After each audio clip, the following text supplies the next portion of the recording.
Fantastic. Thank you for joining us today on the RayNet webinar. The main topic is going to be strategic end of life and end of support management. Hopefully you guys can see my screen and hear me okay.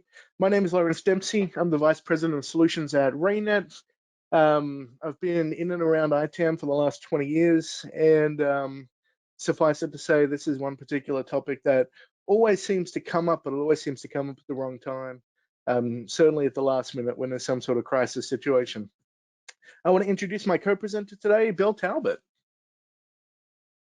Thanks, Lawrence. Appreciate being here. Yeah, definitely appreciate, because it's all about the community, right? So that's what we do. You and I've had conversations like these for years, and we just kind of had the opportunity. It's like, it's a topic. Let's talk to everybody about it. It's awesome.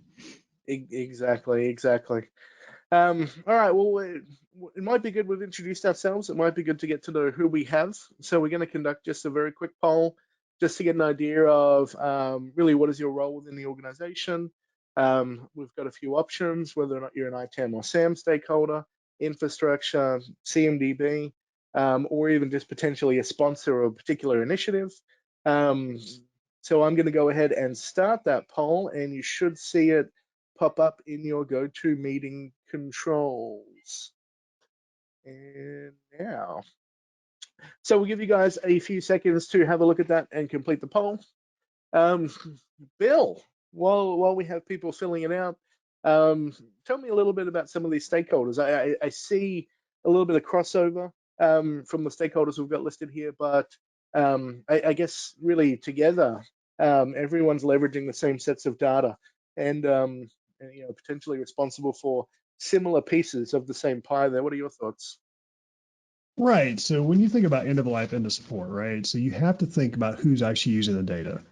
It's become more and more prominent as far as asset management, software asset management, just because of the topics, right? And even some of the government activities underway, you're hearing that a lot of flurry of activities around that. They're just stirring up the dust, right? But it's more importantly, if you look in the organization, okay, when you look at who's making changes with the environment, who's actually paying attention to what software is installed and what versions out there. Look at some of the issues we've had over the years, right? And figure out who's involved. That's where your infrastructure, your operations team is very key to what you're doing.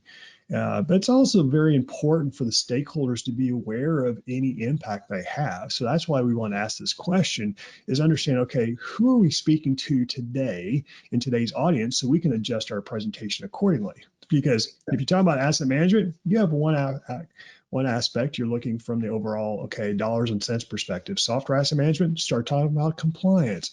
Let's start talking about relationships that everyone else is using, right? So that was the overall intention behind the poll and who's involved.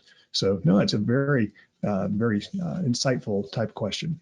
And I see at least half of the people attending right now have selected other for your involvement. So feel free to pop it into the chat. And that way, as Bill said, it helps us tailor some of the conversations and maybe go into more details based on what your role might be in an organization there. So I'm going to go ahead and close this poll.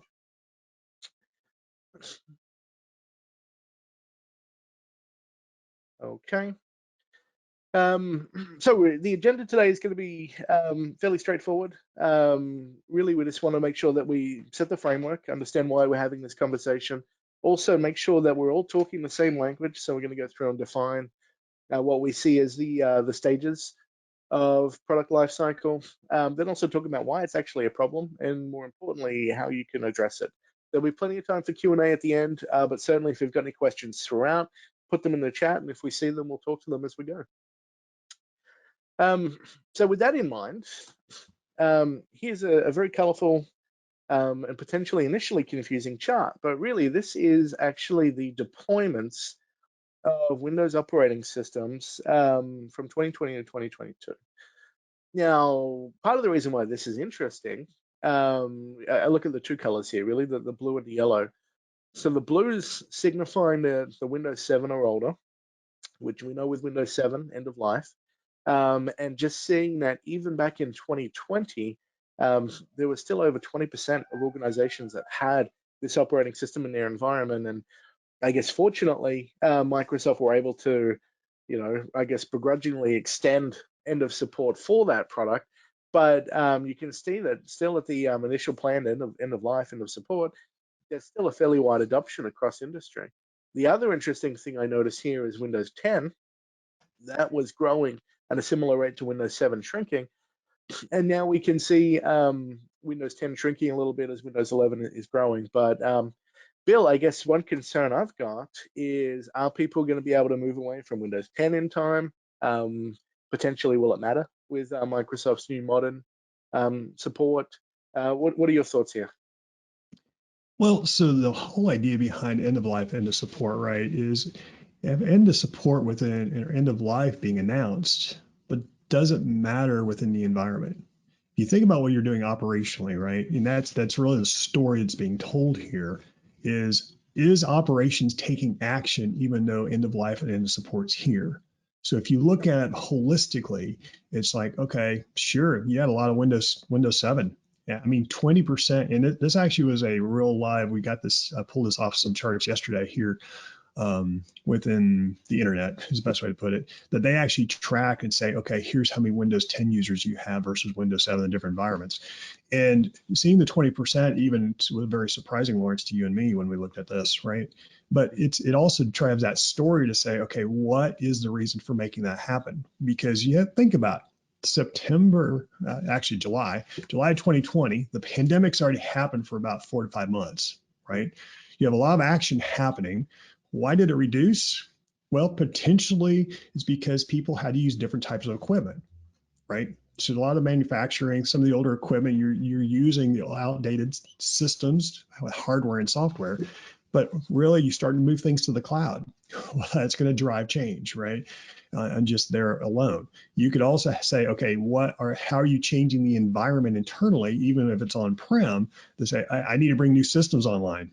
Well, that new system comes online means I need to look at new software, no longer the previous version. So how are you driving that change? So that's the thought. That's the part I really thought was interesting. But what you're also identifying, even with July of this year, notice the difference between Windows 11 and Windows 10. See the transition start to happen versus what it was just in January. That's the intriguing part, is folks are starting to transition now to the Windows 11. Now, why is that? Because it's available. Are all enterprises doing that? No, for all sorts of different reasons. Trust me, I get notifications all the time, free upgrades on my own system here I'm using. Do I upgrade it? I don't, right? Why? Because honestly, I have not had enough time to look at the new system and feel the impact itself. Because as we know, and trust me, I remember when Windows Server first came out. Yeah, I'm one of those guys who've been around a while. And every time there's a change, there's an impact. Have I had the time to deal with those impacts? No. Operations teams are having exactly the same problem. They're so overwhelmed, they're not able to look at it. So that was kind of the idea behind this, to say, okay, does it take action? Is action being taken? That's the biggest problem we have, right? Yeah, I think the most telling statistic here is the lack of adoption of Windows 8 in any of its forms there. But I mean, is that, are some of those things That's a good driving some point. hesitancy there? So as we look at this, and this is just Windows, we know I think it's January 2023 actually, where Windows 7, that's the end of all the currently announced support options. I think it's on the next We still slide. Yep. Yeah, and we still see 13, 14% there, which is interesting.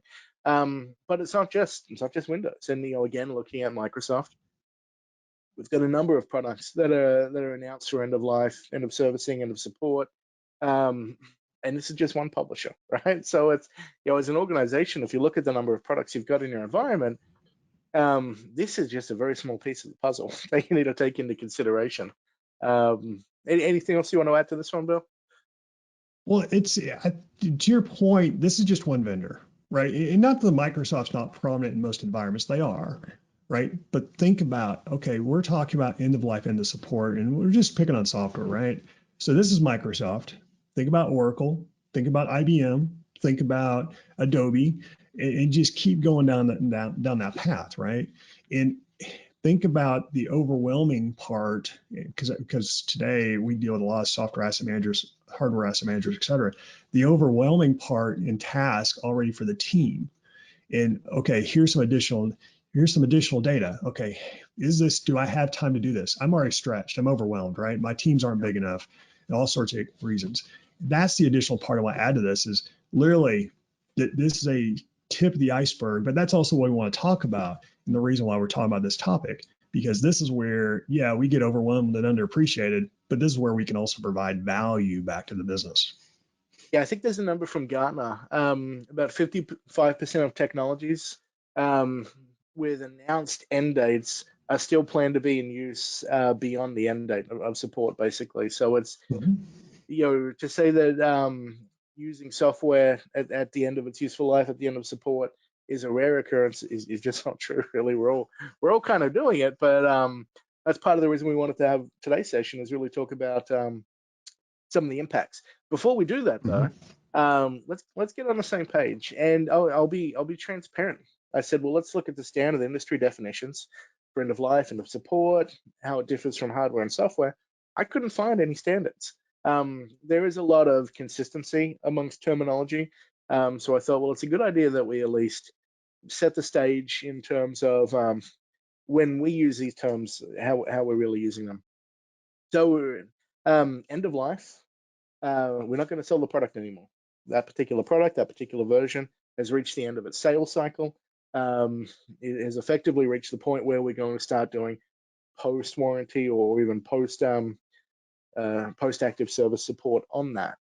And then, of course, end of support, end of life, sorry, end of service life, end of extended support. Now we're really just looking at periods beyond that end of life date once it's hit, beyond when they're starting to sell that product, and you're really just running into how much the vendor is going to be actively patching and providing updates for that particular product. Bill, anything else you want to add here and clarify? Well, the interesting part with the end of life, end of service is because we inherently, I mean, keep in mind, I was an end user support technician myself. That's when I got started in doing this 30 years ago. And end of life, end of support, trust me, when I'm looking at a support ticket, I don't look at it, right? And the question here is how can you leverage the data available to you and be aware of this and bring more awareness amongst the infrastructure as the operations team so you can take again, it's about taking action. That's really what it is. Because if you find out you're getting a support ticket, you need to go fix something, you're going to react and make it happen. That's what we do. Absolutely, that's what we do. But the question is, should we be doing that? And that's what management needs to be aware of, because management's they just want to make sure we're doing our job. But it's also our responsibility as operational type team members, I'll say it that way, to say, yeah, I fixed it, but is this really providing value, or do we need to look for other options for these technologies to Yes. help better benefit the business and the bottom line? Because that's where we're coming from. So back to your point, you're right. If we have standard definitions, okay, we can read it all day long, but what action can we take, or can we help others to help benefit the entire business? And you started to touch on something very important there, which is really why is this a problem to begin with? So before we dive into that, we've got another poll for you. You're obviously on this webinar, so in some regard, this is an important topic for you. What we want to find out is really why is this a driver in your organization right now? So I'm going to go ahead and launch this poll. As this is coming in, Bill, and we're going to touch on each of these essentially as we go throughout this webinar, but what's something that jumps out at you as most people when they when they're talking about the context of end of life or end of support, this is the context they're actually doing it for? Well, the interesting part when it comes to end of life, end of support, most people don't address any of these unless there's a pain, right? You Yep. just don't take it. You just not a pain. For example, look at the SolarWinds breach, right? In the US government, because that's one we've heard of, right, for a while. Think about the impact that did that. Look at even the drive. There's a current 90-day inventory happening within the entire government talking about end of life, end of support. That's the entire initiative that's been going on. But again, it was not induced or started until there was a pain. And it's all about figuring out, okay, how can you drive that? But yeah, the thing that stands out to me is each one of these are relevant. The question is which one of these are relevant for you. And that's why it's kind of broad. It's a consulting answer. It depends, but that's on purpose, right? Because it's about the area of focus that your organization has. And honestly, they need all four, or maybe five, but it depends where you are on that. But at the same time, realize that one of these, at least one of these, are manageable today that you're able to leverage for your own initiative. Yeah, and I'm fascinated again to see there's a lot of votes in the other category. Again, feel free to mention in the chat specifically what the driver is for you. We can make sure we incorporate that into the discussion. Um, but yeah, otherwise, the second most popular is a security initiative. So I'm going to go ahead and close the poll now. All right, and let's dive into the crux of it. And there's two ways we're going to look at this. One is from a business perspective. The other one's from an operational perspective. So from a business perspective, okay, and this was the second most common answer, really. It's some sort of security initiative. So one thing we know is that if something is end of life, end of support, and it's at the point where it's no longer getting security patching, that is then basically creating more attack surfaces with a vulnerable entry point. And that's obviously a big problem. That is an exploit for hackers. We saw that actually with the WannaCry ransomware attack as well. Um, and ironically, actually, with the WannaCry one, this was an exploit that was patched, but nobody applied it. So even sometimes it may just be a case of, hey, it may not be end of life, end of support. It might still be active, but if we're not applying our patches, it may as well be end of life, end of support in that particular regard. Anything else to add there from a security perspective there, Bill? Well, from a security perspective, if we look and see what's happened today within whether it's the government or wherever we are, it's become more prominent, right? So we hear in the press all the time. I mean, I've done different webinars talking about, okay, what's the impact we're seeing as far as vulnerabilities, the attacks, right? Whether we talked about SolarWinds a second ago, you could talk about, okay, what the pipeline in the US being shut down and go under ransomware, right?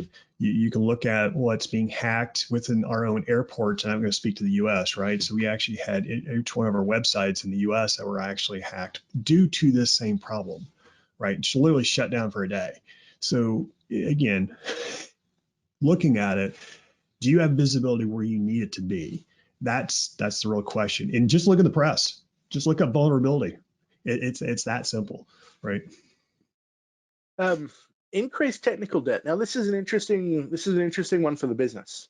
And obviously Gartner's got a lot to say about this, but fundamentally, technical debt is the accumulation of the IT costs associated with running the business, operating the business. Mm-hmm. Now, depending on the strategy the organization has taken, i.e., hey, let's maybe hold back replacing some of the older equipment as a cost saving measure. I think evenly, just with the pandemic, it was hard to get equipment. So that could mean that you've got more of a legacy fleet in your organization right now. But those issues can actually have a huge impact on the organization, whether it's I guess a simple way to put it is the legacy equipment is going to potentially have a lower level of uptime or potentially a higher level of faults or issues with that equipment. Anything else you want to add there, Bill? Well, so the thing with increased technical debt from a business perspective is, for example, you look at a router hub. Just say it's in there. It's a static device that just sits there, right? The increased technical debt is you're not going to change unless something happens. If it ain't broke, don't fix it, right? It's that old term, right? I mean, we all from a technical perspective, that's how we follow it. The problem is when it does go down, and I had one buddy of mine, he was in charge of an entire casino, making millions of dollars a day, not $1 billion a day, whatever the number was, it doesn't matter. But the router went down. The router was about 10 years out of date. They never changed it. The amount of business they lost to get another piece of equipment in there to backfill it, just to patch it, took 3 days. The Um, millions of dollars lost, right? Yeah. I mean, even recently, for those of you familiar or even living in Canada, Rogers Communications. Their entire systems were down on. I think it was on a Friday. It lasted at least a full day. I don't know how else long it lasted, but that cost them a substantial sum of money. Also cost them reputationally. A lot of people use that as an opportunity to move away from Rogers. The last I heard on this was the issue was from a change management perspective. There was a change, whether it was a patch applied to something, and it took the whole system down. So um, couple of points here I want to add. If we look at some of the Gartner research, spending below industry average when it comes to managing a technical debt or just replacing your IT equipment, what you're actually doing is you're building an accumulation beneath the surface of that legacy equipment. At some point, fundamentally, it's going to be a problem. How does that affect your customer experience? What if it is that technical debt that does, like in Roger's case, unfortunately, cause a significant outage, cause a significant issue, and then a substantial loss of revenue?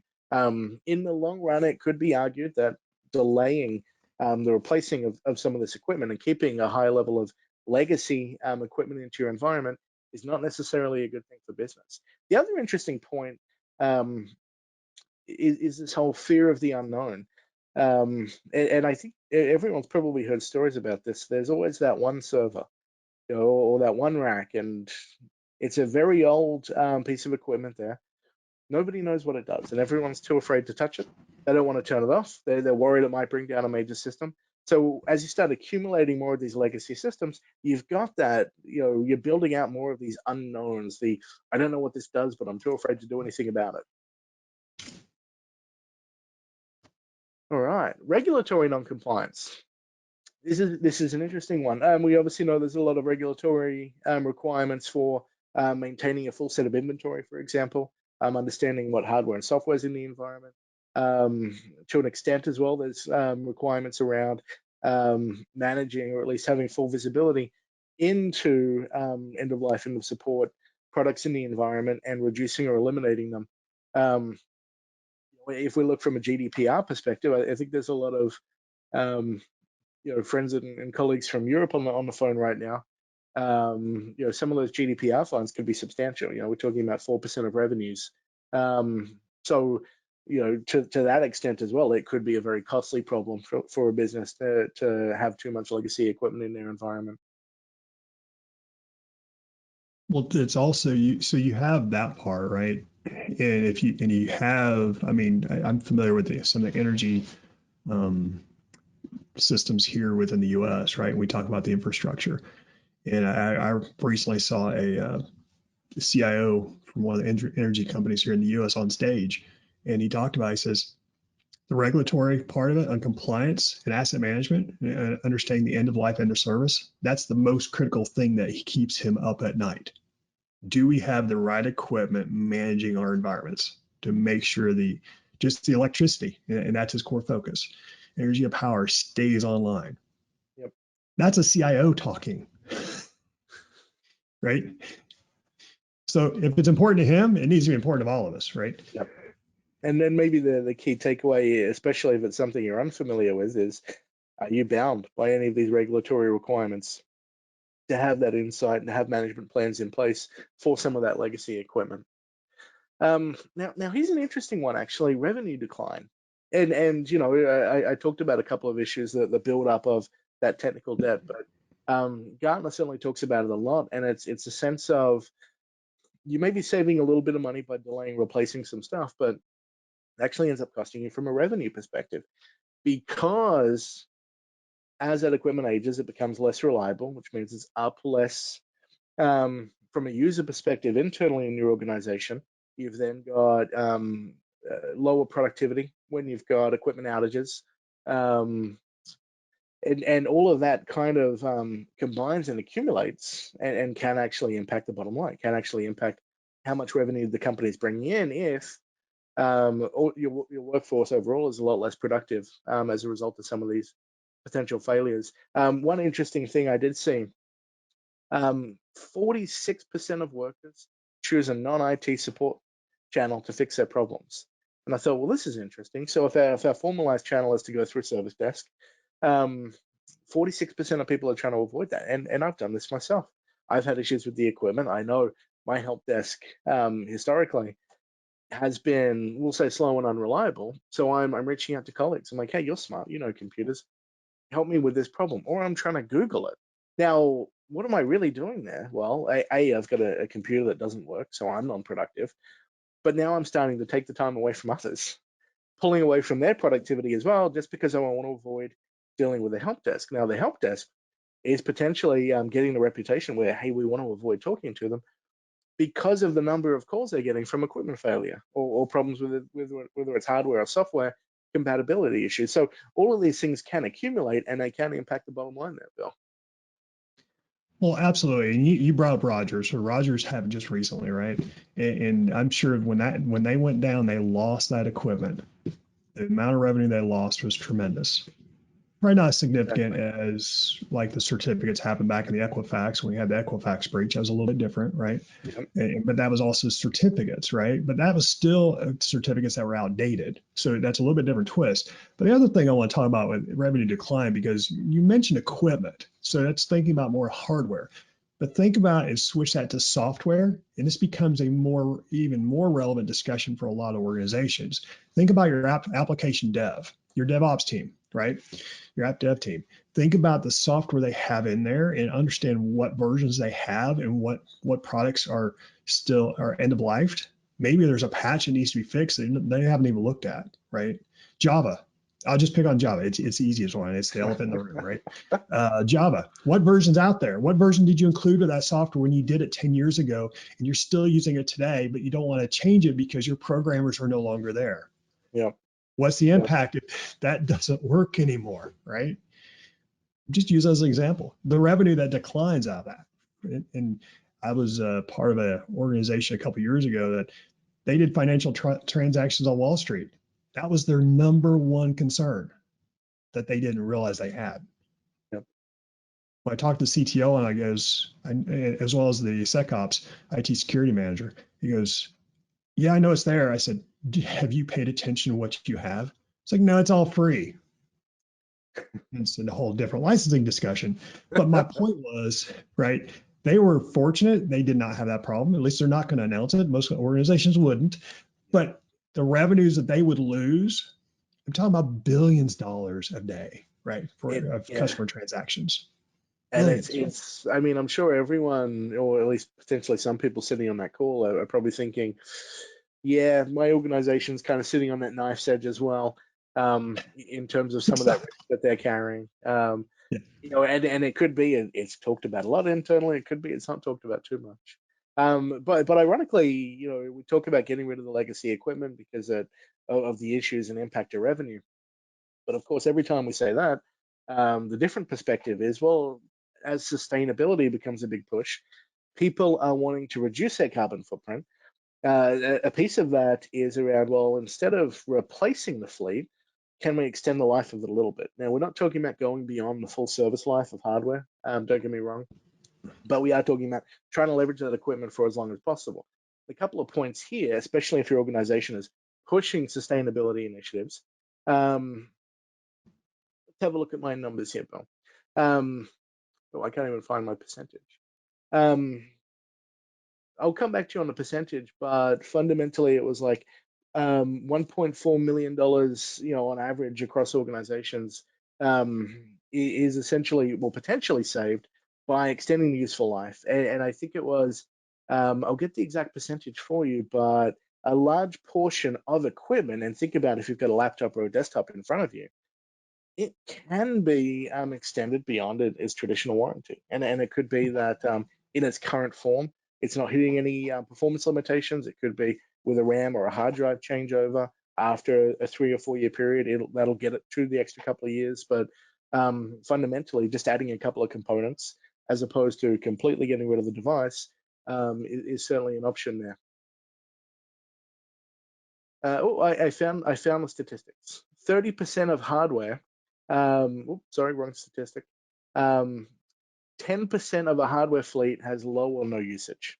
So it could be whether it's sitting in someone's drawer. It could just be that sitting here running a webinar for me, for example, I'm completely wasting the 400 cores that are available to me in my laptop.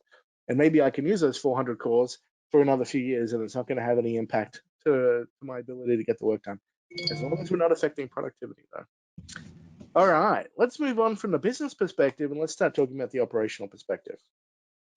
And let's start with compatibility issues. And we've seen, well, you've probably seen a lot of this as well, trying to get 1960s technology working with 2020 technology. And I know that's an exaggeration, but in the IT world, that could be trying to get 2020 tech working with 2017 tech, right? In some regards, it could be that as you're looking at upgrading certain software products on a device, there are legacy components there that are end of life, end of support, and they're going to cause conflicts as you try and upgrade. Or it could just be that as you're looking at bringing in new hardware into the environment, there may be a portion of the infrastructure that itself is legacy, and then it's not really going to be too compatible. So, Bill, what are some of your thoughts on that?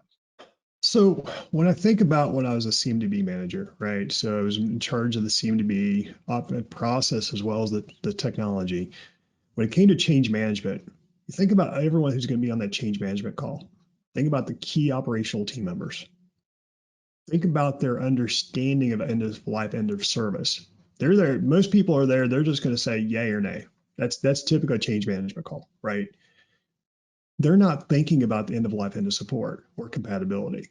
So when you think about that, this again is the value you can provide that actually needs to be, I'll use the word induced, right? If you're not doing it today, you need to think about it. This needs to be part of what you're thinking about, whether you're talking about the application, you talk about a server, you talk about a piece of equipment, talk about, okay, how long is this going to be online anymore, right? Or from a longevity perspective, even from the application perspective. You think about that, you need to have a more in-depth conversation is my point, because the impact, this goes back to the business discussion we just had, the impact to the business, right? Yep. And people need to be accountable. They're accountable at this level. Yeah, I know people don't like the word accountability. I get it, right? But it's true. They're accountable at this level. Say, okay, what changes need to occur? Because if those changes cause incidents, which cause problems, which cause outages, again, what's the revenue impact? That's when you're going to get a phone call from the executive to say, what in the world is going down? What's going on down there? I'm not liking this, and I'm about to go visit your desk. Whether you're virtual or not, doesn't matter. If they show up at your house, you've got a serious interested party. Just put it that way. I But mean, just use that as an example, right? There is interest, right? exactly. I mean, even looking at a lot of these, a lot of them come back to the business perspective, but we're just really focusing on these operationally. So Mm-hmm. compatibility issues means I struggle with change and incident management, potentially like we spoke about if that was the cause of something like that Rogers outage. Increased complexity. Now I've got more things I have to manage. I've got more varieties of hardware I've got to manage. I've definitely got more software products in my environment to manage. Service interruptions. Older equipment is going to be more prone to fail. I cannot say it's statistically improbable, yet it happens. Within a month of my warranty expiring on whatever the product is, it will break. And it just amazes me every time when that happens. It's almost like it's geared to happen that way. But you know what I'm saying, right? As equipment gets older, it's more likely to fail. Um, from a management perspective, I did see we had a bunch of ITAM and SAM practitioners on as well. Now you've got additional contracts. It's not just your standard active contracts, but now you've got extended maintenance or extended service support contracts. Overall, this legacy equipment is truly adding a large burden to the organization at an operational layer. Anything else you want to kind of add or touch on there, Bill? Well, so if you think about the story, right, that kind of bring us together, one comes to mind for me. It was one time I was working on a project where it was a car manufacturer. It was a car manufacturer, and it was a system. And we were to inventory the entire system. Doesn't matter what the manufacturer, who the company was, et cetera. But there was this one machine that had a big piece of paper on it that said "Do not touch." Mhm. It was isolated from the environment. It was there was no network connectivity. You literally could not turn it off. You turn it off, you were fired. Literally, it was that critical. What we found out was that machine was like a Windows 7 operating system with an old system, old software that was on it that was not updated. Even the company was out of business. That was running the entire production line of that car manufacturer. Yeah. You think about end of service everything. How much, again, what the burden is to make sure it's there. Okay, yeah, we're gonna ignore it, but blind eyes, okay, blinders on, great. But the compatibility part of it too, right? So this goes back to everything we've been talking about. Operationally, how are you working with this? Because if that machine, say not just the hard, okay, hard drive goes bad, fine. Power supply goes bad. I'm talking about hardware, right? Don't even think about software because nobody's touching that part, but the hardware goes bad. You can't find the right hardware to replace it. Where are you going to come? Where are you going to go? Right. Um, so I've got, and I don't think there's any Australians on the call, so I think I'm safe here. I'm protected. When I was working for the state government in Australia, there was a very old machine, and this was a do not touch situation. It was responsible for running the software for all the speeding cameras across the state. Oh, Now, in my they're infinite wisdom, prominent there too. yeah, and it's when something says don't touch, I like to touch. I thought, you know what I'll do then? I'll just update the keyboard and mouse, and it was a PS2 keyboard and mouse, and I think PS2 is the right connector. That's the now we're really Yep. revealing my age in the industry. Problem is, unlike USB, you can't just unplug one and plug one back in. You've got to do a full system restart for it to work. So I put this shiny new keyboard and mouse in front of this very old computer, and I left before the next person that needed to, I guess, dive into that system had a chance to realize that their keyboard and mouse wasn't going to be working. So I'm responsible for some of these service interruptions that we talk about. But I maintain it's not my fault. It was the legacy equipment, and they should have updated that software. But I like to think that I saved people in a couple of speeding fines here and there as a result. So one day praise me for that. Yeah, so we spoke about the vendor, sorry, the operational and business perspective, and then Bill said you're forgetting about the vendor perspective, and I said, Bill, who cares? I don't care if the vendor's impacted by any of my legacy equipment. He goes, no, no, we'll think about it in two ways. One, from a relationship perspective, if you've got equipment that is, whether it's software or hardware, that's end of life and the support, you're having issues with it, there's a good chance they're screaming at the vendor. And then now all of a sudden you've got, potentially contentious relationships with the vendor, especially if you're negotiating extended life contracts. But I guess the other big one is around the innovation drain. If vendors need to devote resources to maintaining older, whether it's hardware or software fleet, that's pulling their resources away from innovating the next product. Now, in the case of the team that was working on Windows 8, maybe that was a good thing. But in general, we want the software that we're using to stay as cutting edge as possible, stay as innovative as possible. But if we keep pulling resources from the vendor to maintain the older software, yeah, we are going to pull away from some of that. Anything else you want to add there, Bill? Well, it is about the relationship, right? So the thing to keep in mind, because we've talked about three different aspects. We talked about the business, kind of the practitioner, what you're dealing with operationally, and the vendor. Those three cogs, and they are cogs in the wheel, is what helps keep the momentum going within the business.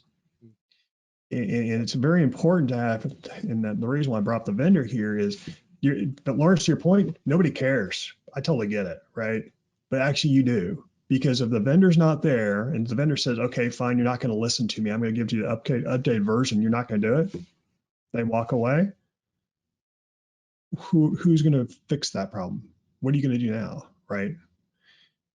Yep. That's the problem because it only further magnifies the problem at hand. And that's the only reason why I brought that up because, okay, you're going to change your product. Great, go do it. Keep in mind the complexities you have at hand are not easy in the first place. There's a reason why you didn't want to upgrade. You're forcing yourself to upgrade to wherever that product is. Yep. So it's a pay me now, pay me later proposition.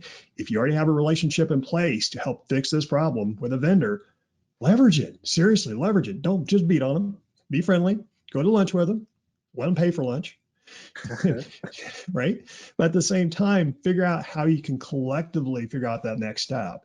Because that's all management wants you to do. That's all management wants. They just want so it's operationally. And Yep. this is where you can actually take advantage of the opportunities for yourself to excel and thrive, to be part of the solution. 100%. All right. So we've done a lot of talking about problems. And I hate leaving people with problems. So let's start talking about ways that we can actually address those. Again, I'm going to ask, we're going to start up a poll, and this again is to give us a little bit of context into where you're at right now. So you're on this webinar, and it could just be because you're curious, but are you actively looking at solving a problem relating to EoL, end of life, end of support right now? So I'm going to kick off that poll. We've got a couple of options here, and it's really just us understanding if you are looking for a solution right now, where do you think that solution is going to take you? Is it going to be through technology, through consulting, a combination of the both, or is it just a case of, hey, we know this is a problem, we just really don't want to have to pay any money to fix it, which unfortunately is possibly one of the reasons that we're sitting in a legacy situation, or a situation where a lot of the equipment we have is legacy right now. Bill, any other thoughts on that? Somebody actually thought they would chime in, help contribute on that. Yeah, so the additional part on this is when it comes to actively solving a problem, you're looking at it one way or another. It may be indirect versus directly, but the question is, what do you believe your organizations, how are they looking at this topic? And because that's the reason why I want to do this, is help be more informative to help you go that next step, to think about it and get the gears moving, right? And sometimes, trust me, you can ask Lawrence. Sometimes my gears don't move very fast, but it's all about, okay, what approach do you think would be ideal for your organization? That's the idea behind it, right? Yep, exactly. All right, so we've got enough responses there. I'm going to go ahead and close the poll. And I'm going to ask you for the final poll, which is really just, okay, if there is a solution you're looking for, what time frame are you looking for? And this gives us an idea as well of, is this topic forward planning for your organization, or is it a case of, nope, we're in trouble now, there's something we need to solve immediately within a very short time frame. So it gives us context about how much time you've got to solve the problem, which will help us guide you actually on some guidance here. Bill, have you ever had anyone say it's not an urgent problem? In fact, I see 40% so far have voted that it's not an urgent problem. I'm sure you wouldn't be wasting time on a webinar if it wasn't urgent. Well, so I'll give an example where part of an organization believes it's important, the rest of the organization does not. That's the U.S. government. So end of life, end of service, there is I was mentioning a 90-day inventory a little while ago. There's a 90-day inventory and saying, they can't call it a mandate, it's a requirement. It's to actually inventory everything they have for end of life, end of service, hardware, software, et cetera. And they said, okay, we want it to all be within 90 days. Great, it's been going on. This started back in September. It's about to come due within the next week. And so it's like, okay, fine, you make it happen. Help information out there, make it happen. So one part of the office management budget believes it's urgent, right? It's out there. It's a okay requirement. Let's make it happen. I've been talking to folks inside the U.S. government about that same initiative. And they go, what are you talking about? I go, I mean, what do you mean? It's like, we have no idea what you're talking about, Bill. And I show them, we had no idea. Well, on top of it, that was one part. I was actually talking to someone in the military and about it. He says, yeah, I found out about 2 weeks ago. And this conversation happened about 2 weeks ago. I go, okay. And he says, yeah, we're not doing anything about it. I go, do what? He says, no, it's not, we consider that a nice to have. It's not something that we have to do for the government. So back to your point, some people consider in the organization, and that's the US government, so how it's all working together, all coming together. But it's an example where the Office of Management and Budget says, yes, we'll make it happen. It's a directive, et cetera. So let's make it happen. The agencies, and it's supposed to be for every US agency, says, okay, fine, it's out there. We'll think about it. Yep. Just use that as an example. All right.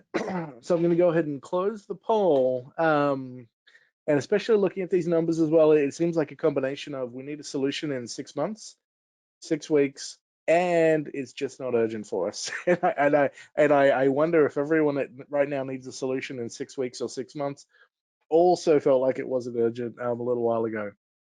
So let's talk about a few ways to actually address the problem. The biggest advice I give for everyone, honestly, with everything, understand the why. Make sure there's a clear understanding of what is the driver with your organization in wanting to solve this problem. So for the people that said, hey, you know what, it's not urgent, to them I say, you probably want to understand that why a little bit more. Make sure that, you know, there may be pain in the organization. You may not be too familiar with it.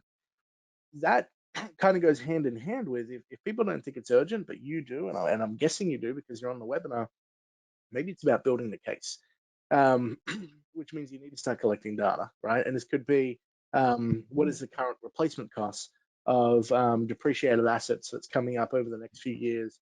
What are the costs what are the costs internally relating to service desk incidents for legacy systems? So how we talked about that, that productivity, the unreliability, the increase in service interruptions.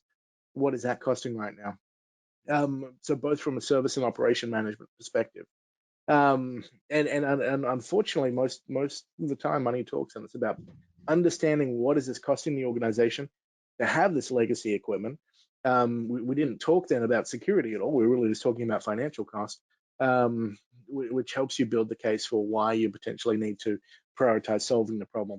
I guess my guess is for the ones where it becomes an initiative, where it becomes that 6 week, 6 month time frame, that's probably where it's a security focus, where something's happened, something's come up, and now we need to get full visibility into everything. Until then, it's about building a financial case, you know, where there's a potential lack of a security priority.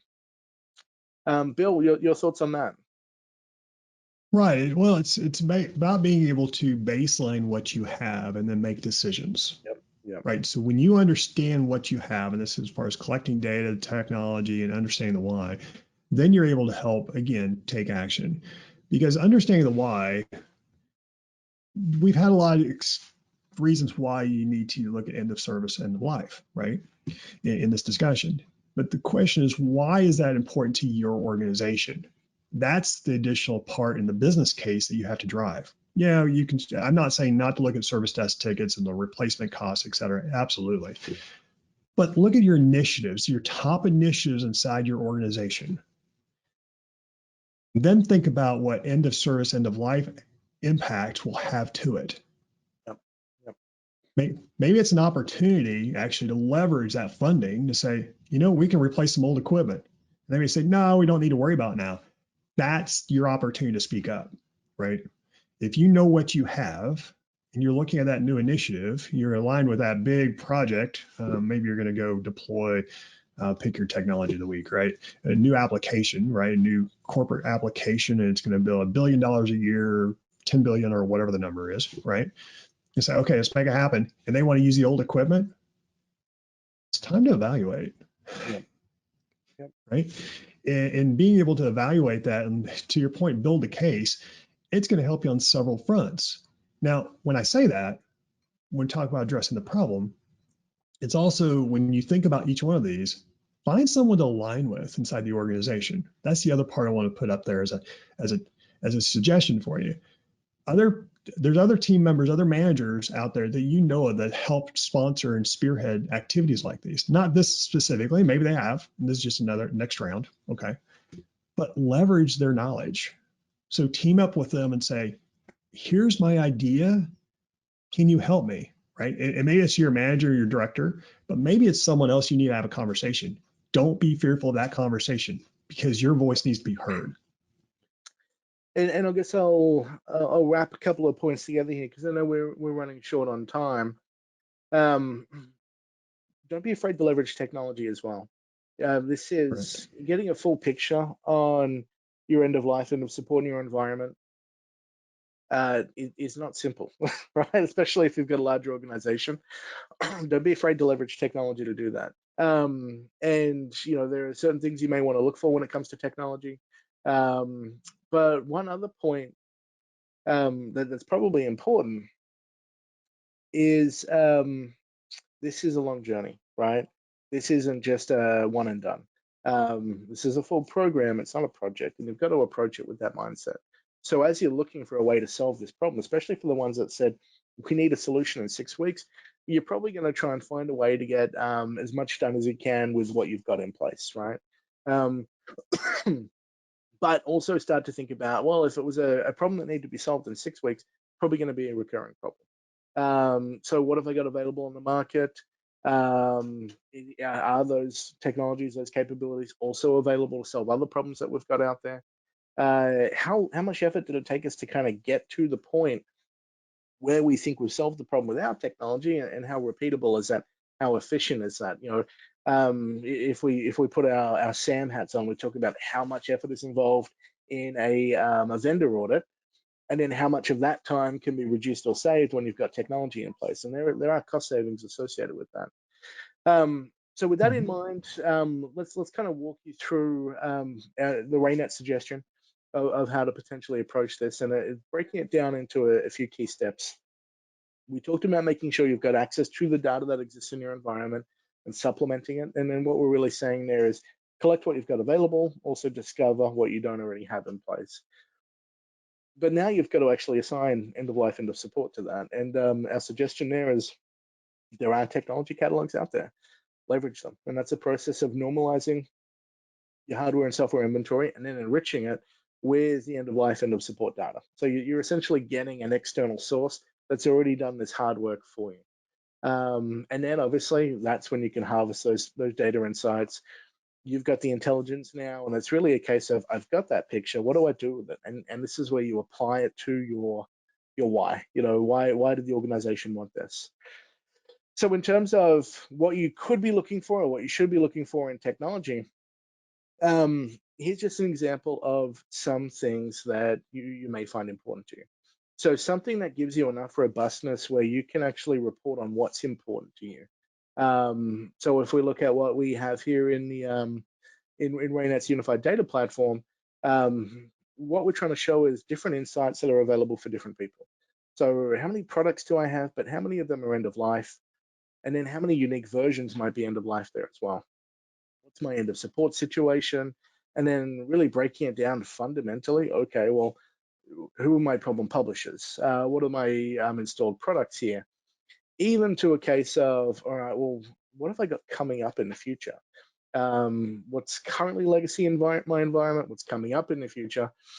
So the number of insights that you can actually get, out of that data once you've got that data available to you is pretty substantial. It's really just a case of, and we mentioned this before, what is your organization why? What's important to your organization? Because that's the type of insights that you want to get. So if we take a little bit of a step back, right, and we say, that's great. So you've shown me what I can do once I've got that data normalized. Let's talk about how you bring it all together. And I mentioned step one, you've got to be able to discover and collect the inventory. So that's where you do want a tool, you do want a technology that is able to collect data from your existing sources, right? It's not just about, hey, we have to roll out another discovery agent. No, if you've got existing sources of data, you want something that's going to be capable of collecting data from those existing systems, from those existing sources. You want this to be as lightweight as possible in your environment. You're really trying to bring together a solution as opposed to a problem. You then want a tool that's robust enough, because it is going to be dealing with data from multiple sources. You also want it to have a process for transforming that data, building out that consistent data model. I mean, at the end of the day, if you're just comparing multiple tables of disparate data, that you're not really solving your problem there. So we want to try and bring it all together, give us a simplified view, and create that singular data model. The enrichment stuff I spoke about as well, this is where you really want to add in that external catalog source. You basically want to be able to take what you've got now as a consistent, complete, aggregated model, enrich it with catalog data. And then we talked about harvesting those data insights. So let's have a look at a couple of examples of what insights you could potentially get your hands on. So if we focus on inventory itself, now that I've created this complete picture and the standard data model, now I can actually start to see my environment like I haven't before. I can see the makeup of my environment, how many hardware publishers, software publishers. I can deep dive into what my software actually looks like, understand what's in support, understand what's out of support, what might be end of life. I can dive into my hardware as well and get insights into my hardware. I can also then, of course, get insights into the vulnerability. We talked about, approaching this from a security or risk perspective. Okay, what are my existing vulnerabilities? And also what might be the installation count or the severity of some of those vulnerabilities. So there's quite a lot that you can actually do um, once you start collecting that data, basically. Um, I want to also show you a little bit and talk a little bit about um, some of the potential enrichment options, I guess, as well. So we talked about normalizing the data, and I guess one thing I'd suggest there is don't let the vendor dictate your use case. So when you're looking at, especially if it's an external catalog that's going to be normalizing your inventory, focus truly on something that is going to solve for your use case, for your data, for your environment, not necessarily what other organizations have been able to achieve. And for that, I like to use terms like quality over quantity. I don't care how many millions of products you've got in your catalog. I care what percentage of my environment you're covering, but also what percentage of my inventory you're actually normalizing. So look for something that's going to have a lower ignore rate or marking less of your environment as irrelevant. That way you get to decide what's important to you and you're not letting the vendor decide that for you. So those are some key tips that I've got for you, some key takeaways that I really want you guys to have just in relation to what you could be looking for as you're looking at solving these problems. For the people that need a solution in 6 weeks, I'd say it's going to be extremely hard for you to be able to get a full technology solution in place. By then, you may be able to do we'll call it a data management as a service type approach there, as a short-term quick fix until you make it a little bit more robust. For the ones that are on a 6-month time frame, you're really well positioned now to start looking at, especially if you were looking at a technology solution. And then for those of you that say it's not too urgent at all, fantastic. You've definitely got time. I just hope that you don't turn into one of those organizations that thinks you've only got 6 weeks there after all is said and done. So with that in mind, we have a couple of minutes left in case there's any questions. There is a question section and there is a chat section. Let me expand that now. It looks like I've got one question here from Ellie. Can we see how RayNet helps with end-of-life data? Let's fire up the demo. I know we just showed the tool a little bit. Honestly, the intent of this wasn't to say, hey, look at my fancy tool. It's just to give you guys some insights into what you could be looking for. If you've got interest in actually seeing what our technology can do to help solve the problem, then I'd strongly suggest reaching out to us and we can set up a dedicated demo for you. Here's an interesting question that we did have, and let me make sure there's nothing else here in the chat. Nope. Okay, but everyone's moving to SaaS and cloud, so I really don't have to worry about legacy equipment anymore. Fascinating. And I know we're short on time. I'll have 2 short points. I'll let Bill chime in for that one there. Okay, yeah, for SaaS, certainly. For the cloud stuff, what you're basically doing is outsourcing the responsibility of managing legacy equipment to the cloud vendor. And there's no guarantee the cloud vendor is going to solve for some of those problems. It's going to make sure that your fleet of hardware resources that you're essentially leveraging a piece of in the cloud is fully up to date, isn't legacy. It could be the cloud vendor is accumulating their own technical debt. But I'm also starting to see trends of people that jump to the cloud, realize the water's a little bit cold there, and maybe it wasn't the cost saving or administrative ease magic land that they were promised, and they're starting to look at bringing workloads back, which of course, if you've still got your existing data center infrastructure and you want to repurpose that, then you're definitely looking at some aging equipment there, or if you're looking at buying brand new equipment to facilitate that, then you potentially have other change problems that you've got to deal with. And I call it the reverse cloud migration. I think it's going to be happening in the near future. Bill, anything else you want to add to that thought? Well, the definitely the things you need to be prepared for any type of environment. So for all the solutions you just showed, as far as working with RayNet, looking at the software as an example, don't exclude your cloud environments from that discussion. Do not, right? It needs to be holistic, because when you look at the holistic picture, that's what management's needing. Because one time I was working with a project and they said, oh, asset management's one or two individuals, great. All the app dev, all the SaaS is a different group, which is not unusual, right? But keep in mind, from a decision-making perspective, they're all relevant. That's the only point I'm bringing up on that one. So Yep, well done. 100%. Fantastic. Well, thank you very much for joining our webinar today. Thank you for staying till the end. Hopefully it was insightful for you. Hopefully you got what you needed out of it. Of course, if you didn't, because you were one of the people that had other for a lot of the polls we did, feel free to reach out to Bill or myself and say, hey, this is a situation I'm in. What guidance can you recommend for us? Bill's a fantastic member of the ITAM community. He's got his own cooperative. So I think he's definitely a fantastic resource to get in touch with if you aren't already connected. Bill, thank you very much for your time today. Absolutely. I appreciate being here. And one additional note I put on there, if you're interested in saying, I actually have a little nugget out there, whoever wants to see it, go to 90dayinventory.com. It actually tells you kind of a roadmap how you can look at your inventory within 90 days, irrelevant what tool it is. Definitely RayNet's a great solution for you on that side. But just go out there and take a look at that and have a little bit more guidance, because that's what it's all about. That's what the co-op's all about, helping practitioners. So thank you, Lawrence. Appreciate being here. Not a problem. All right, well, thanks everyone. We're going to end the webinar now. You enjoy the rest of your day.